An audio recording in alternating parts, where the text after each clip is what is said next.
Cours 24 de chimie, 5e secondaire, portant sur la loi de Dalton. Alors, la loi de Dalton, ou loi des pressions partielles, dit que la pression totale d'un mélange de gaz est égale à la somme de la pression de chacun des gaz. Alors, si on veut l'illustrer,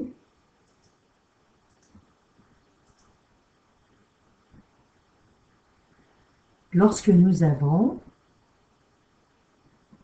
dans un contenant donné, différents gaz, A, B, C, etc., alors la pression de chacun de ces gaz dans le contenant s'additionne. Donc, c'est tout simplement cela, la loi de Dalton. Donc, la pression totale du système, du mélange, elle est égale à la pression du gaz A plus la pression du gaz B plus la pression du gaz C, etc.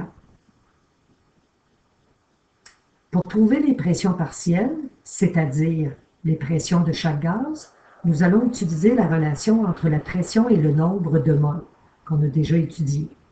Donc, la pression totale va correspondre au nombre de moles total et la pression du gaz va être divisée par le nombre de moles du gaz. Lorsqu'on va trouver la pression du gaz, on va trouver une pression partielle. Voici un exemple. C'est celui qui se retrouve à la page 113 de votre manuel. Posons le problème.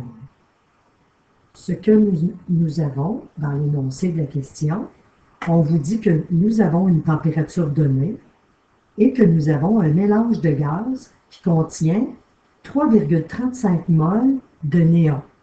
Donc, le nombre de moles de gaz, le nombre de moles du néon est égal à 3,35 moles. On nous donne par la suite le nombre de moles de l'argon. Donc, le nombre de moles correspond à 0,64 moles. Nous avons par la suite, dans ce mélange gazeux, du xénon. Donc, le nombre de moles de xénon correspond à 2,19 moles.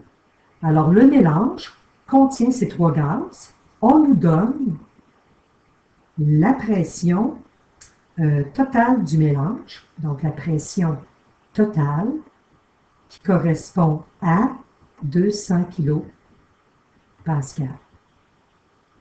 Dans la question, nous voulons trouver la pression du xénon, la pression partielle du xénon.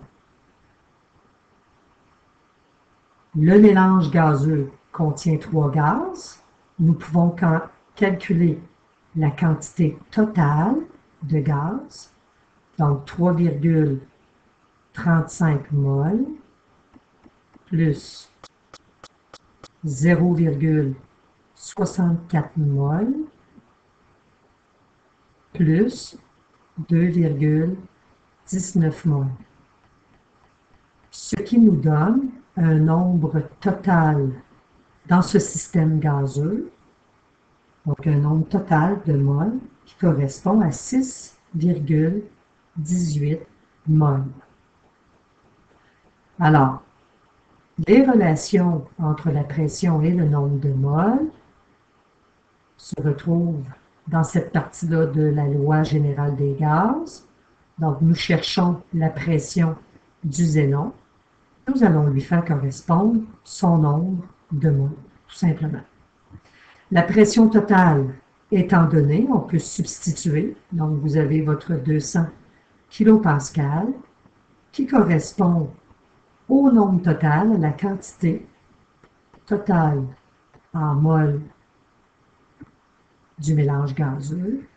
C'est égal à la pression du xénon, qui est notre inconnu, sur le nombre de moles de xénon.